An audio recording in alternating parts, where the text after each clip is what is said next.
Well, floodwaters like these in Pasco County still threatening several homes there. You can tell by these barriers just how high the water is right now. People are doing what they can to protect their property, but more bad weather is just making things really tough. Our Eric Waxler live in Port Richey with the race to stay ahead of all that rain. Eric?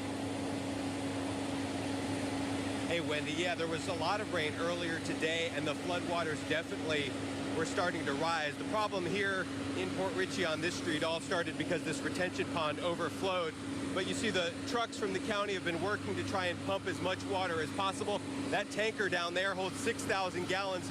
This truck right here, and there have been 3 of them coming in back and forth today. This one holds 3,000 gallons, and look at how it is sucking up this water here. It has definitely made a difference. In fact, we can walk back right here and see where the water was and now how it has receded back. But people are definitely still worried that more storms will cause more damage and more flooding here.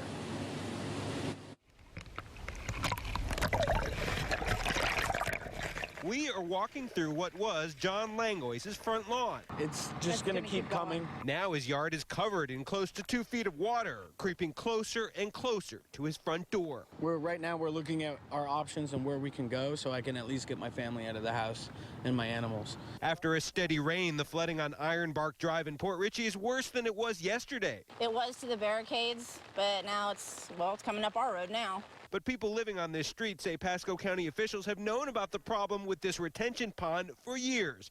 This 2014 email to residents from Public Works Director Mike Garrett says the county increased the pond size, but it didn't help. The email also mentions that a permanent pump station may be the only viable option, but that pump station was never built.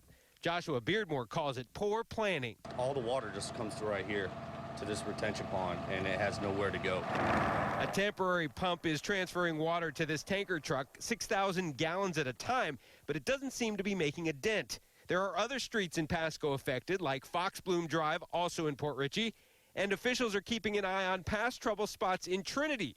Water isn't the only problem. A gator showed up at one home in the Thousand Oaks neighborhood, and back on Ironbark, Cassie Langoy's found fire ants in her flooded-out car. It's not fun. The only ones enjoying all this water, the ducks. 6-year-old Blake's parents taught him to stay out of it. Did they tell you that you shouldn't play in this water? What did they say about it? They said it's nasty water.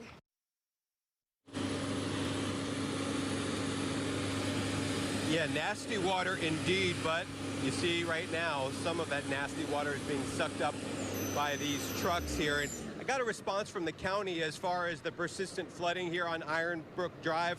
They said basically they are working to get a solution here, and that is one of their top 10 priorities in the county. They're actually looking at building a culvert and maybe even purchasing as many as 7 of these homes to make this retention pond even bigger.